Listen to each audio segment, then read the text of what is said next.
Dobar dan želim svima i drago mi je da se vidimo na još jednoj epizodi na mom YouTube kanalu Nešto se sprema. Dobrodošli! Dragi moji, uživam u aromi i u izgledu. A šta sam ja to danas spremila? Drago mi je da vam predstavim još jedno jelo iz kuhinje mog naroda, a to su tatarski eleši. Tjesto bez kvasca, tipično tatarsko tjesto. Fil, kakvi god hoćete, ja sam iskoristila piletinu. Dobro, ima da se poradi, ali rezultat je odličan. Hoćemo li da pokušamo to da spremimo? Ima da se oduševite, kao što ja sad uživam. I prvi korak će nama biti da mi spremimo tjesto. Danas koristimo tipično tatarsko tjesto bez kvasca. Sve sastojke za tjesto izračunala sam na jedno jaje. Treba će nam 180 grama kisele pavlake, treba će nama jedna čajna kašičica praška za pecivo, možete i sodu bikarbonu, 100 grama ili omekšalog ili rastopljenog maslaca, so malko sasvim, prstohvat možda i negdje do 400 grama brašna. Prvo ćemo da razmutimo jaje i da počnemo da miješamo sve tečne sastojke testa. Kisela pavlaka i rastopljeni maslac.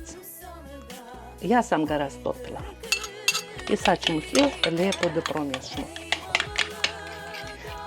Sad dodajemo sasvim malčice, pola čajne kašičice soli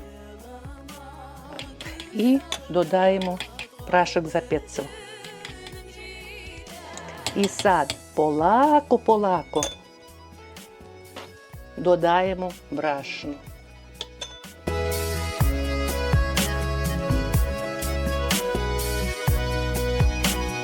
Eto, umjesili smo testo koje je mekano, elastično i tijesto mora da se odmori.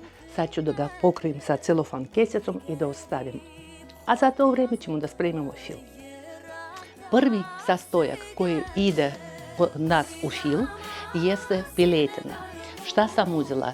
Jedan karabatak, sa kog sam uklonila kožu i izdvojila koske i sitno sam poseckala. Zato što karabatak je sočniji jer masno je meso i bit će sočniji fil. Ali da ima mesa, onda dodala sam pileće prsa.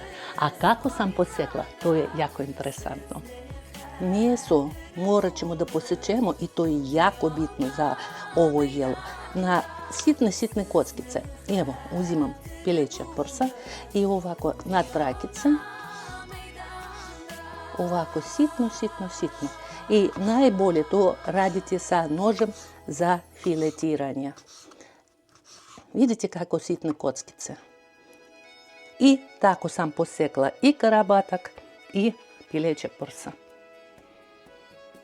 Ako hoćete da ubrzate proces spremanja, možete normalno da koristite mašinu za mljevenje mesa, ali onda, moj praktični savjet, koristite samo krupnu rešetku, zato što jelo mora da ima svoju teksturu i strukturu. Sljedeći osnovni sastojak našeg jela je krompir, koji smo isto posekli na sitne kockice. Zato što sitnije kockice, tim brže će nama se spremi jelo.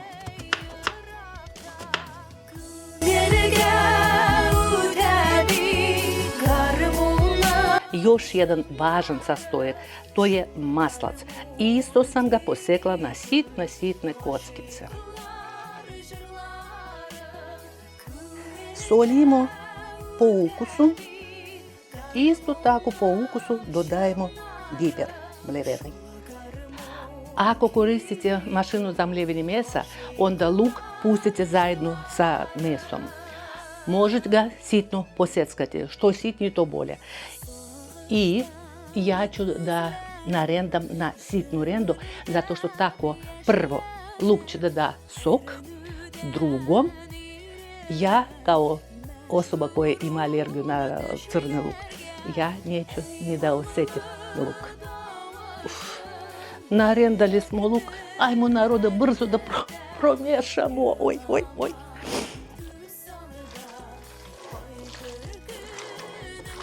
Nastavljamo da radimo sa tatarskim jelom koji se zove eleš. I to je beskvasno, tipično tatarsko testo. Ono je odstajalo jedno 30-40 minuta i mi smo za to vrijeme pripremili fil. Ja ću da uštipnem ovoliko testa i da vidim koliko je to grama. Meni treba samo 80 grama. Taman. Malko ćemo da pobrašnjavimo radnu površinu. Stvorit ćemo kružić. Malko da rastanjimo rukama. Rastanjujemo kružić do 1-2 mm debljine. I kao što sam mnogo puta govorila, najbolje je ići od sredine do kraja. Da bi tijesto bilo ravnije raspodeljeno. Vidite kako lijepo, lagano je raditi sa tijestom. Sad stavljamo dobru supljenu kašaku fila na sredinu. I sad pazimo kako ću ja to da zaštipam. Ako znate gruzijsku kuhinju, to je kao hinkali. A i pokazivala sam vama u gyodzama. Faltica, još jedna faltica i tako idemo u krug. Lijepo da učvrstimo faltice.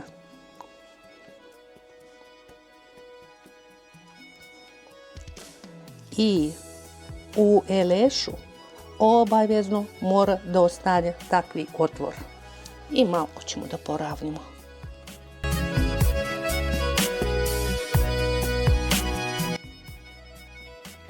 Evo, dragi moji, zapakavali smo naše tatarske eleše. Ostalo ih da premažem sa jajetom u koji sam dodala samo malko mleka. A rerna je razgrejena već na 180 stepeni. A zašto smo ostavili takvu rupicu? Vidite kakvi je otvor. Zato što unutra će da se kuva meso, krompir, luk i sve to na maslacu, zamislite. A onda mora negdje da izađe para. Zato smo ostavili takvi otvor. Stavljam naše eleše u rernu na 180 stepeni i čekamo, stavljam tajmer na 1:40 minuta. Mada, poslije 30 minuta već ću da pratim, da pazim.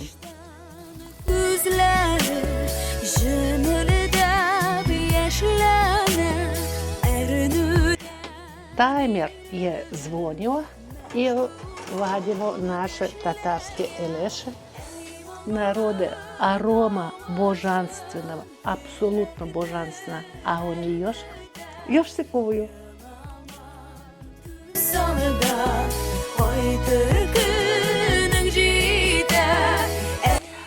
I drago mi je da smo danas zajedno spremili tipično tatarsko jelo od tatarskog tijesta sa filom koji možda bude različiti. A sad očekujem pitanje, a sa čime ćemo to da poslužimo? Ajmo da vidimo.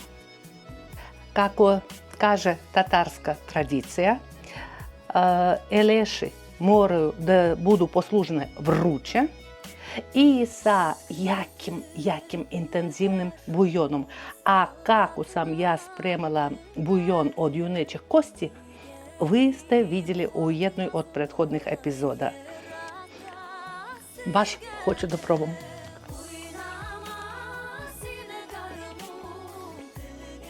Narode, ovo je fenomenalno. Ništo kuhinje mog naroda, ništo sam ja spremila. Ja nikad neću da snimim ono što se meni ne sviđa, І хочу, і ви да се радуєте, і животу, і тако добрим дjelima.